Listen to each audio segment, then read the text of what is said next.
Hi Mark. So I'm going to ask you this question on video since it's a lot easier than typing a longer response. But there's a question on one of the training lists about a small dog who's neutered but marks all over the house. And the trainer has done anything and everything that one could imagine: belly bands, diapers, tethering, leashing, crating, in the house, 100% supervision. They've done e-collar work and clicker and correction, and they're really at wit's end and they're out of options. And so on the list, I suggested one thing and you suggested another. Mine was that it sounded like it was really, at this point, if they'd done all of those things, that it was more of an anxiety issue and that they should consider condition relaxation.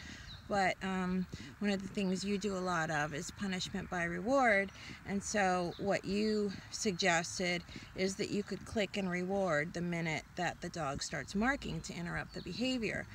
So we got a response that said, wouldn't a click reward during the marking effectively encourage more marking? That's how you teach a dog novel behavior, like shake it off, or at least that's how that person does it. Why would clicking and rewarding the marking decrease the behavior? And I think that's a totally reasonable question. Well, it's absolutely a reasonable question, because the general idea when we bridge, whether the bridge is a yes or the bridge is a clicker or the bridge is good, and then we reward, the basic idea of bridging and rewarding a behavior is to get more of it. So it's a completely reasonable question, and frankly my solution sounds idiotic, but I'll explain. But the first thing I want to say is I totally agree that conditioned relaxation could help quite a bit. And you know, most of the answers that people make to a question like this, I don't know about most, but a lot of the answers people make are related to the idea that the animal has some kind of stress and anxiety, and you should try to remove that underlying stress or anxiety. So that's absolutely true. You should do anything you know that would do that. Conditioned relaxation could certainly be one thing that could help to do that. It's important to understand that marking is essentially a defensive behavior, and that dogs or other animals mark territory as a way of kind of protecting themselves and protecting their territory. So generally speaking, if a dog is doing a lot of it, and particularly if the dog is resilient in doing it, even though you've done a lot to try and change it, the dog probably has a lot of anxiety about something, so conditioned relaxation would be a good thing.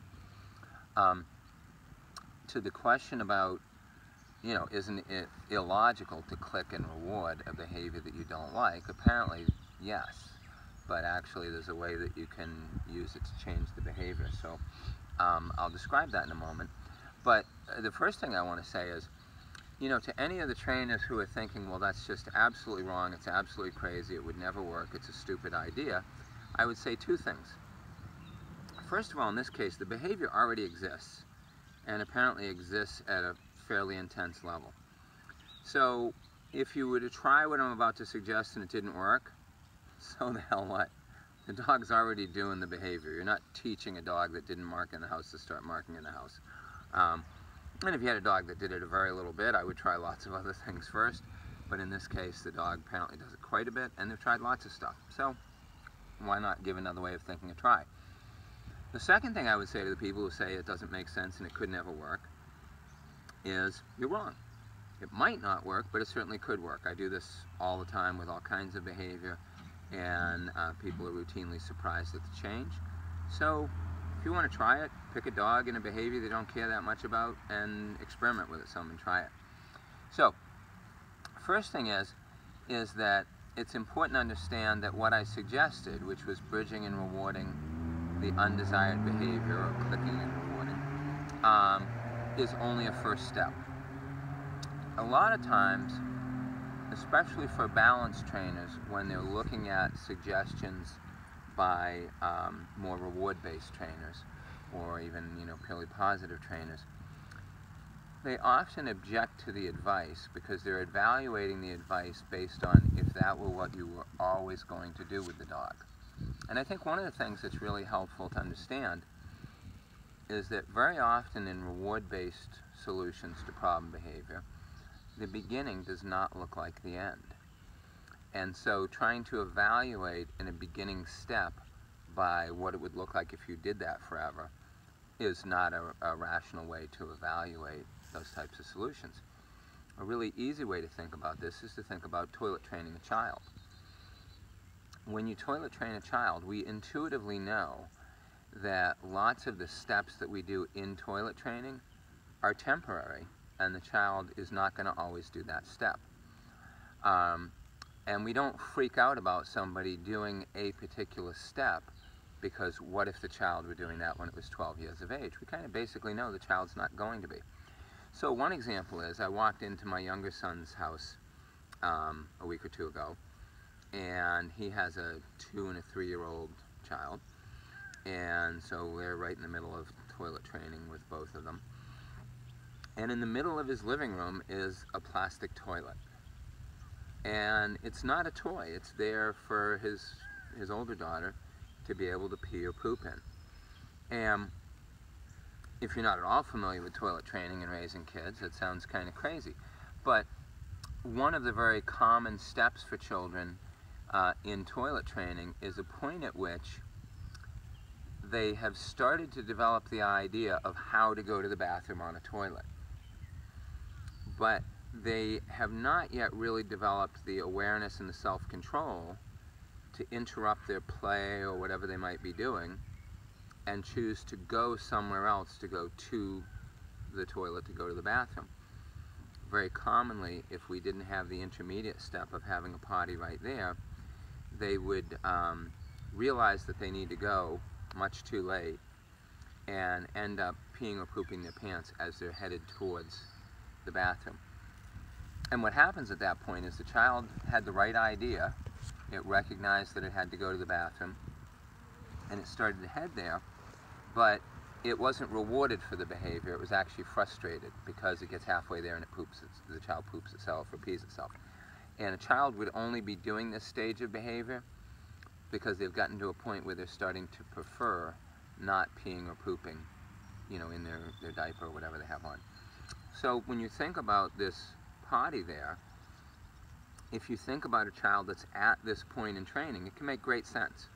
Oh, well, if the child could go right there, right now, they probably would be rewarded for the right choice. They would go, oh my God, I gotta pee, and they'd go, and it would work out great. But if you look at that step and you evaluate it as if that's what the child was always going to do and it's what the parents were always going to do, well, you'd be horrified at the idea of a 12-year-old using this little plastic potty in the middle of the living room. And in fact, you might call some behavioral therapists if that's what was happening. So it's important to understand that what I was suggesting, clicking and rewarding to the actual behavior that you don't like, is only a first step. And it has to be evaluated as a first step in a process, not, what if this was all you ever did? So to the second poster's question, there's no question if we started clicking and rewarding to the dog marking, and we continue to do that for several weeks, the dog would think that marking was itself a trick. It could go do that and we would click and reward it. So now it would have another reason to click and reward. It's important to understand, even though this isn't what I'm suggesting, there's another strategy that you could use by doing that, which is that could relieve the stress in the dog that's related to the urinating, to the marking. And 2 or 3 weeks into that, you could start rewarding alternate behavior when the dog looks, or cueing alternate behavior when the dog looks like it's going to mark. That's not what I'm suggesting here, but that could be a strategy that could work because it could relieve a lot of the anxiety around the behavior. The cost of that would be you'd have to deal with the dog being in the house a lot in the meantime. In this case right now, the dog's already doing it, so not such a huge thing. But what we have to think about in the step that I suggested is that it's step 1, and we're doing step 1 to set up step 2. So in step 1, what's important is that the trainer clicks the instant the dog begins to mark, not watches the dog mark and after the dog's finished they click and reward. So what will happen very commonly in a situation like this, if the dog has already been clicker trained or it's learned verbal bridges or whatever else, Experiencing the bridge while it's doing the behavior will immediately make the dog think about getting the reward. And what we should do when we click is throw the reward for the dog, not call the dog back to us or anything else. Just the dog hears the click, boom, the reward comes. So in this case, just as an example, if the dog were marking on the end of the couch, when I clicked, or in my case said yes, I would actually throw the food off the corner of the couch, so the animal would definitely notice it. Because the animal does not intend to empty its whole bladder, it only intends to urinate for a short time, it's very likely that when you do that, you'll interrupt the behavior and the animal will get the food. So what happens is, yes, the animal still marks, but if, let's say, 5 to 10 times, you catch the dog the instant it starts to mark, and you click and reward or bridge and reward, and a clicker would generally be better for this. This particular case has a sharper response. What you will most likely notice at some point is that the animal looks like it's about to mark, but before it does it, the idea comes into its head that you might click and reward, and the animal will hesitate and commonly look towards you. The moment it does that, the animal just did something new. What it did was, it thought about marking on something, and it did something else. It didn't do the something else because it thinks that marking is wrong. It didn't do the something else because it thinks you're going to throw something at it or squirt it or yell at it or whatever else. The pattern of behavior was interrupted by the idea of a reward. So now, let's just say we have this happen. The animal goes over, looks at the couch, sniffs it, looks like he's going to pee on it, but he looks up at us. Now we bridge and reward that. And now we're in step 2. And now what we've just bridged is exactly everything else you were trying to get by all the other training you were doing, which is the dog having the idea of marking, but choosing not to do it. And so what's happened is, what you did in step 1 by clicking and rewarding the instant the dog started the behavior, created a new expectation relative to the behavior, which is, hey, somewhere in here when I do this, they might click and reward. So now while the animal's doing what it's always done, which is thinking about marking, and it begins the action, another thought comes into its head at the same time, which is, wow, are you going to click and reward? If we did that 100 times, we'd have a dog that marked as a circus behavior. He's like, hey, look what I'm doing, you should click and reward me. But in this case, what happens is, the expectation introduces hesitation into the behavior.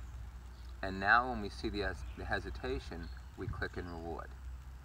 And what we can do fairly quickly is, now as we see the hesitation, we don't immediately click and reward. Maybe we hesitate a half a second, maybe we hesitate a second. And then the question is the animal drawn more into the expectation of the reward, or does it go, oh well, I guess you're not going to click and reward, I'm going to pee. And if our timing is good and we go in very small increments, what's much more likely to happen is that when we don't immediately click and reward after we've done it a few times, so we've clicked and rewarded for step 2, which is that the animal interrupts its own behavior out of expectation of the reward, now we just delay the click and reward a little bit. And as an example, the animal might have been almost ready to lift its leg, or even have lifted its leg but not yet peed, when it looks at us.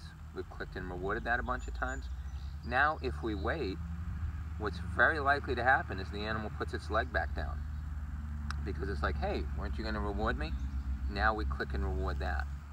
And what's happening is by our click and reward, or our bridge and reward, we're starting to guide the animal further and further from the behavior that we didn't like. But if we weren't willing to bridge and reward the initial behavior that we didn't like, we'll let the truck go by. If we weren't willing to bridge and reward the initial behavior that we didn't like, we wouldn't have created what causes the change in behavior, which is this expectation of a possible reward that starts to interfere with or interrupt the flow of behavior. So we do the first step to create that new thought. Step 2, we see some hesitation in doing the behavior, which was caused by our initial click and reward at the instant the behavior started. And now we click and reward for the hesitation. Step 3, we pause a little bit before our click and reward when we see the hesitation in the behavior, and we wait for some further change or just for longer hesitation. And now what happens is we're leading the animal further away from the behavior. And in approaching the behavior this way, if it's an anxiety-driven behavior, we're not just teaching new behavior, but we're reducing the anxiety.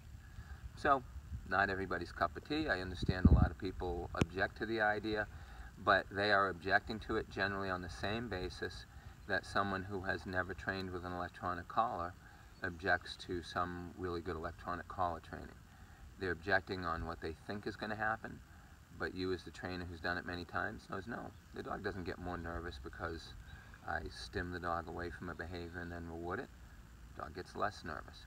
So for those of you who maybe feel that people don't listen to your ideas about e-collar training, this might be an example to open your mind and think about a different way of training that you would naturally object to, and not because you're crazy. You have a logical objection, but maybe look into it a little deeper and think about it, play with it, see how it works for you. Thanks.